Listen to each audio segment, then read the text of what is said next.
Alright, I thought I would do the three pillars of my lebensraum of love. Basically, there's three principles that guide everything about what I'm suggesting here, which is why it is without worry that I'm suggesting we disadvantage foreign men in their own lands in competition with their women. Essentially, a living entity or cohesive group can only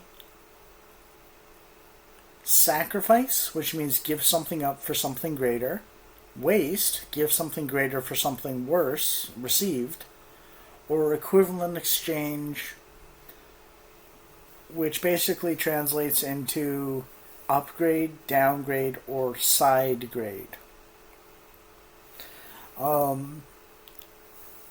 And basically, what I'm saying is humans and all animals and plants require external sources of feed, like oxygen, food, sunlight, water, to maintain themselves. And for a monogamous society, it's women, because 55% of men are 55% of a born population is basically men, and 45% is women. So there's always a shortage of women. It's just who lacks the woman.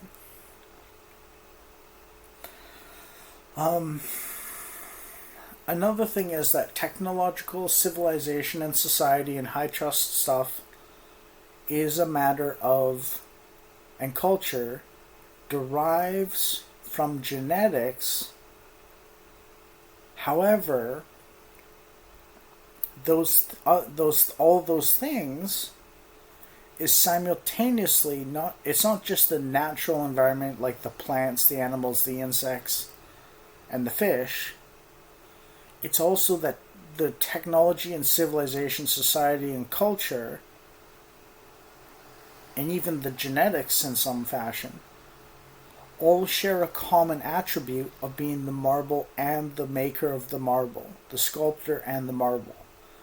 So the phrase, man cannot remake himself without pain, for he is both the marble and the sculptor, applies to this. So it's a chicken and egg thing, essentially.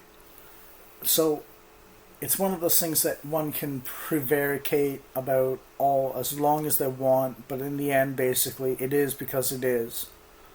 And we can make it something else with choices. Free will, essentially.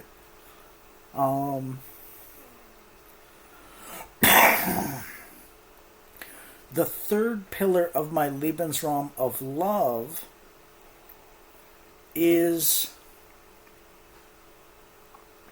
essentially, what was it? There was something else fundamental. I think I explained it with you need to feed on external sources to survive as an animal or limited entity before entropy takes you, and so on. Or else entropy will take you earlier than otherwise due to decay as opposed to starvation. Now, essentially, what I'm suggesting is we put the burden of being an incel on the foreigners in their own lands a little bit, so that our people survive and thrive and flourish more because we're better than them. But this is a natural selection or market forces idea. We just have to get out of our own way to do it. It's not a eugenics or socialism thing. It's not a forced program or system. It's the natural order of things we allow to happen, essentially, by getting out of our own way. And the leftist men will come on board if we make it sufficiently clear and obvious that they will get a higher quality woman to stay with them instead of a low quality woman who cheats on them and treats them as dirt, so that they don't have to simp for low quality women just to get any attention at all. They will automatically get it from a higher quality woman who will stay with them and give them children if they want it. And I mentioned in my previous video basically that leftist men exist to be okay with exotic and foreign women as the race mixers abroad, essentially, while the conservative right-wing men keep the genetics pure at home, essentially.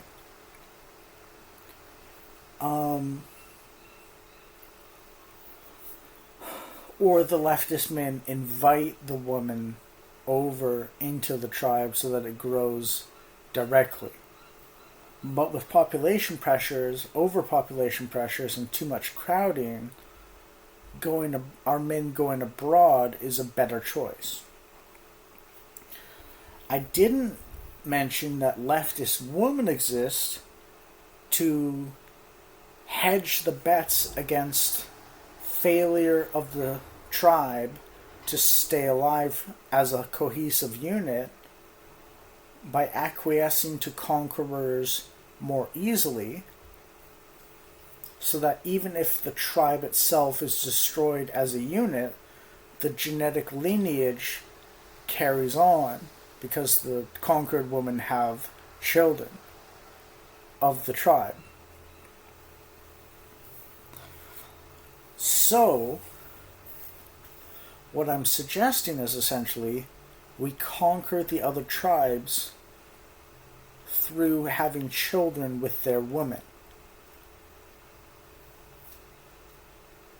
And it'll suck for most of their men for a long time.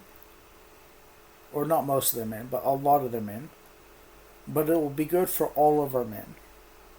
And the social justice, woke, wino, crazy cat lady woman will either go abroad to marry their middle to lesser men, medium to slightly less than medium men, or they will stay alone and irrelevant because all the men who are leftists are now on board with the traditionalist, right-wing, liberal reactionary, expansionary, lebensraum of love program because they get something directly out of it. Because let's face it, no one's a leftist because they're principled.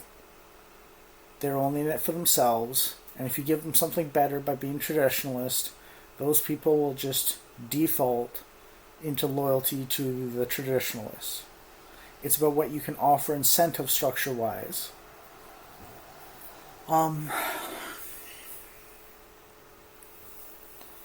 Anyways, the corollary or the upshot of this for the other foreign races and so on is that by civilizing them genetically, they'll have a functional enough society naturally, because genetics is the foundation of culture, civilization, society, and technology, and high trust, essentially, so that they will be capable of space exploration and travel and colonization. Whereas currently and otherwise, they are not, and they won't be for a long time, like hundreds of thousands of years, evolutionary scale, because of their inferior genetics. But they will explode in population if they get to the space race properly and we learn how to colonize the galaxy. And then pioneering and colonizing the galaxy will actually be doable. And then we can essentially expand all of our populations together so that even with a diluted genetics, their individual genes will actually be more numerous, or there'll be more of their individual genetics, even if it's less concentrated in the individual person, because of what we're giving them by bleaching them, in that they will be able to colonize space alongside us. And what that means is the sheer volume of open terrain to conquer and expand into will give a pioneering spirit to all the races, because we've foundationally upgraded their races. And also what that means is there'll be increased selection pressures on the women of our lands, so that they won't be able to descend into totally woke, useless feminists. So we'll solve our own society's problems, essentially, and we'll give them, the other races, the hypergamy they need to stay patriarchal, while we become patriarchal again. And basically what that means is almost everybody wins way more, and the people that lose probably were going to lose anyways.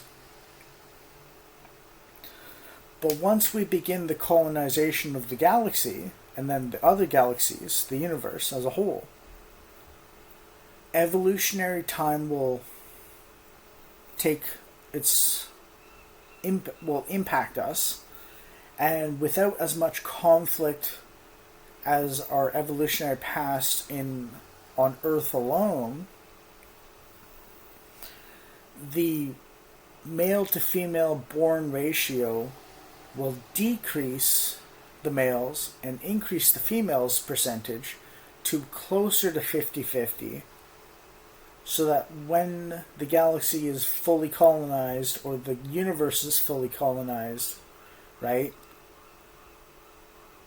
By the time that happens, we'll be closer to a 1-to-1 ratio, so that everyone will have someone and a lot of men won't be left out. It'll probably happen before we colonize the galaxy, to be honest, even. But basically, what that means is there's going to be plenty of space to blow up our own populations, have plenty of kids, not have to deal with resource shortages or overcrowding or warfare because of limited resources or something like that. You know what I mean? And basically, that's good for everyone. So while the lebensraum of love disadvantages the foreign races men for now on the lower end of things, it means that everyone will be better covered much more for the long term in the future. And our people's people, men and women mostly, most of the women and a lot of the men, all the men basically, and like half to most of the women, 66% or something, half to 2/3 of the women will be better off, whereas all the men will be better off. Of our own people. And who doesn't want their own people to do better? But by bribing the leftist men, the low quality men, with foreign exotic beauties above their grade, when the equivalent homeland woman exists that they're trying to chase, they'll be much happier than otherwise with the low quality woman and the woke woman here. So basically it's the plot of Mars Needs Moms or something, or Mars Needs Women, except we're the Martians. The West, or Anglosphere, is the Martians. And this is unavoidable stuff. This is absolutely unavoidable logic, essentially, if you want to improve our society. because there's only two modes. There's only a short-term stalemate that is like an accident of the situation, or there's two directions you can go: retreat or conquer. You fall on one or the other end for the long term, with only moments, very slight, small moments of stalemate and so on. Once a civilization gives up the advance and conquering, they stalemate for a short time, and then they begin a long march of retreat and failure. I want our society and civilization and race to succeed and conquer.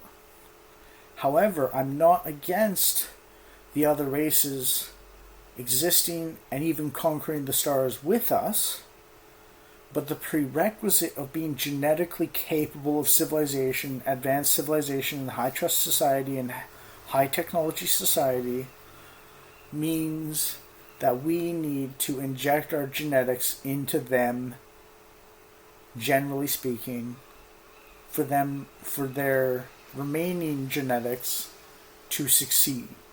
And I'm not suggesting we like arbitrarily or artificially select it. Let's let natural selection take its place. But essentially what it means is we're going to improve their races, and we're going to cut off our lowest quality people in our own homeland from having children. Naturally, not artificially. And the thing I'm arguing is that no matter what, someone's going to lose at some point. So I don't feel guilty about selecting this way, because it's the best for everyone in the end. And it's pretty good for us in the meantime. And it's got a good chance of being good for them and us in the medium term.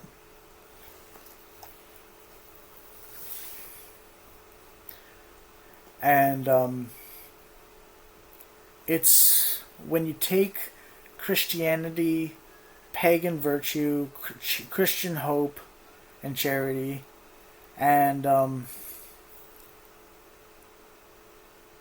genetic honesty, biological honesty about impacts of genetics on human social constructs, and the advantages of some social constructs over others. This set of trade-offs is the only one I can think of that actually makes life better for as many people as possible, as long as possible, as surely as possible, and as straightforwardly as possible. Both for our own people primarily, and then to a lesser degree, but still quite exceptional later on, the other races.